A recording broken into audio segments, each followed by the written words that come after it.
అనవసరంగా అవినాష్ని దినమంతా హత్య చేసినాడు అని చూసినారా వాళ్ళు హత్య చేసినట్లు? ఎవరు వాళ్ళకి ప్రూఫ్ చూపించారండి? ఎవరైతే హత్య చేశాడో వాడేమో బయట తిరుగుతున్నాడు. వాడు చెప్పిన మాటలు నమ్మి వీళ్ళు డిసైడ్ చేసేస్తారా? వాళ్ళేనా డిసైడ్ చేసేవాళ్ళు? మరి జడ్జిలు, కోర్టులు ఎందుకండి? ఆ చిన్న పిల్లోడు వీళ్ళకంటే 10 ఏళ్ళు చిన్నోడు. అటువంటి వాడిని జీవితం అంతా నాశనం చేస్తున్నారు ఈ ఆడపిల్లలు ఇద్దరు. కొంచెమన్నా ఎంపతి ఉండాలండి. వాళ్ళలాంటి పిల్లోడే కదా, మా ఇంట్లో పిల్లోడే అబ్బాయి కూడా. మరి వాళ్లకు పిల్లలు ఉన్నారు, వాళ్ళ జీవితం అంతా ఎంత పాడు చేస్తున్నదో ఒకసారి షర్మిలమ్మ కానీ సునీతమ్మ కానీ ఆలోచిస్తే వాళ్ళకి అర్థమవుతుంది. చంపిన వాళ్ళు మేము బయట తిరుగుతున్నారు, అనవసరంగా వాళ్లకు బెయిల్ ఇవ్వమని వాళ్ళ కోసం సుప్రీంకోర్టుకి వెళ్తున్నారు. కానీ ఏ పాపం చేయని మా భాస్కరన్ ఏమో సంవత్సరం నుంచి జైల్లో ఉన్నాడు, అవినాష్కేమో బెయిల్ రద్దు చేయాలని వీళ్ళు తిరుగుతున్నారు. ఇదేం న్యాయం అండి? వింటున్న మీరన్నా చెప్పండి. మరి మా ఇంట్లో పాప ఇట్లా తయారైందంటే చాలా బాధగా ఉంది. జగనన్నను కూడా ఇంక్లూడ్ చేస్తూ ఉంది.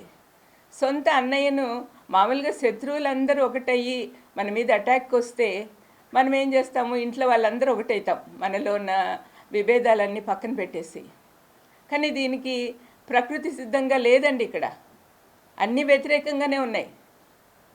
అబద్ధాల జనకుడైన అపవాది కోరల్లో చిక్కుకోయినున్నారు ఈ అమ్మాయిలిద్దరూ.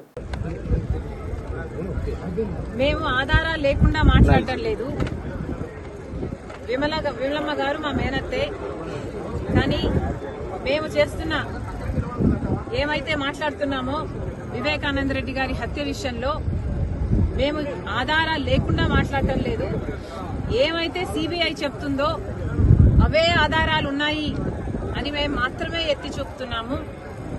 ఆధారాలు ఉన్నాయి కాబట్టే మాకు తెలిసింది ఫలాని వాళ్ళు హత్య చేపించారు అని మాకు తెలిసింది కాబట్టే మేము మాట్లాడుతున్నాము. మళ్ళీ అన్యాయం జరగకూడదు, మళ్ళీ హంతకులు చట్టసభలకు వెళ్లకూడదు, ఈ హత్య రాజకీయాలు ఆగాలి అని మేమిద్దరం అక్కా చెల్లెలం ఈరోజు కొట్లాడటం జరుగుతుంది.